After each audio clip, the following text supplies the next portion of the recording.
Now presenting Minutes with Michael, with your host, Michael. Hello, and welcome to the first of, how many days are in April? Hold on, I'm going to check. I should have been prepared for this. The first of 30 Minutes with Michael. I thought it was catchy. Not catchy, it's pretty rough. Not just rough around the edges, rough the whole way through. We are social distancing, and I miss my flock, and I miss my friends, and I miss civilization. And I think probably quite a few people are doing this, but like Luke said in the beginning of his account of the gospel, other people are doing this. They might be doing a great job, but I want to do it too. And I want to just drop, 2 or 3 minutes a day just to say hi and to give you some ideas, maybe some things to do or things to read, and be an encouragement to you. You say, well, you're not my pastor. That's totally cool. I just want to be a blessing to you if you're watching this and I'm not your pastor. But of course, this is geared mostly toward my flock and my friends and family, and like I say, I want to be a blessing. So that's my explanation. I have a little outline so I don't go too far off the rails. It doesn't work very well in church, but hopefully it'll work well in a 3-minute segment here. Stay-at-home order beginning tomorrow in Topsom, Maine, where I live. It's already been in place in Brunswick across the river, but they're revising that. I think there's some small revisions about daycare rules and stuff like that, but stay-at-home order. You say, that's unconstitutional. Well, I'm actually inclined to agree with you. But at the same time, I think it's wise and safe and altogether thoughtful if we aren't gallivanting around near people while this is going on. So please, as much as lieth in you, observe this stay-at-home order. We're trying to, at the church, as you know, I've tried to straddle the fence between not closing the doors and at the same time recommending people stay home. Of course, that's in effect for tonight, which leads me into my message for tonight. Got a little ad there. I'm looking forward to teaching on boundaries and excess. This actually comes from a conversation I recently had with my friend Ryan. We were just talking about it, and I don't really want to be in 1 Samuel tonight. I think there's a great text that's ahead of us, but tonight I want to be talking about this one topic that I think is really applicable, especially as we're in kind of unknown territory. We're kind of isolated, but isolation, well, is not always good for us, and so we need to have our antenna up and be on guard, and we'll talk about it a little bit more tonight. But it's about boundaries and excess. And it's not just you're going to preach a message warning us about not doing anything stupid. Well, that's part of what the Bible does, but the Bible is a unified story that leads to Jesus.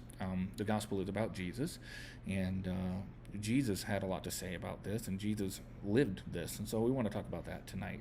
I'll stream that on my personal page and things like that. Also, a buddy of mine, Jeremiah Chassie, who's many of you know him from the Ignite youth conference. He heads that up. Ian Brown, one of our missionaries to Boston, he preaches at that. Very impactful, very influential, and he actually works with and for MyPillow. And I reached out to him, and if you say, man, I was really impressed by that fella talking about reading your Bibles and spending time with your family. Again, like Trump or don't, that's completely irrelevant to the fact that turn on heat in auditorium. Not tonight. I'm going to be the only one in there. I can handle the cold. I'll have a blanket. Anyways, like our president or not, this fella got up there and kind of went off script a little bit and said, hey, we should be reading our Bibles and stuff like that. I get it, maybe not everybody has the same opinion of our president, but I'm sure a lot of folks are going to want to go out and buy a MyPillow now. So if you do, please go through my friend Jeremiah Chassie, and you say, how do I do that? Just message me or write in the comment section below. And basically what he does is he'll get your number and he'll call you using the software program that he does to sell the MyPillow. So if you're interested in that, please reach out to me. A couple of things left. One, actually, this is the last thing in my outline. I can't count. Book recommendation time. This is the book Re-Enchanting Humanity by Owen Strachan? I don't know. If I say it in English, it sounds different than if I say it in Klingon. But Owen Strachan.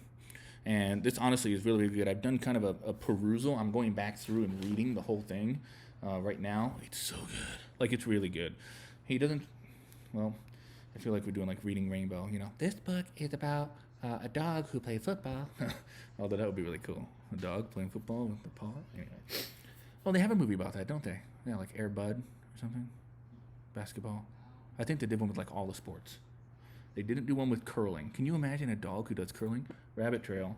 The book. Good book. Read it. Get it on Kindle. Get it in hardcover. I like hardcover. Hardcover's great. I got plenty more here, but I'm going to save those for later. So we've crossed the 5-minute boundary. It's 5 minutes and 30 seconds. I'm going to go before it hits 6 because when people see like a 10-minute video, they're like, hey, man, I love you, but you talk too much. So if your church is doing live streaming tonight, be a part. Engage, please. It's the only time you can get away with going to church in your pajamas. So do that if you must. If you must, please. I look forward to wearing my pajamas in church. I can't. Well, I can when I'm streaming. You don't know if I have pajama pants on right now. I don't. I'm wearing jeans. All right. Thanks for listening. I will see you tomorrow. If you heard anything, it was either the washer making noise, Willy Wonka going on upstairs, and my phone alarm. We split Willy Wonka up into 2 parts.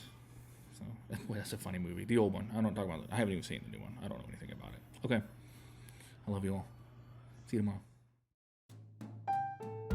This has been Minutes with Michael.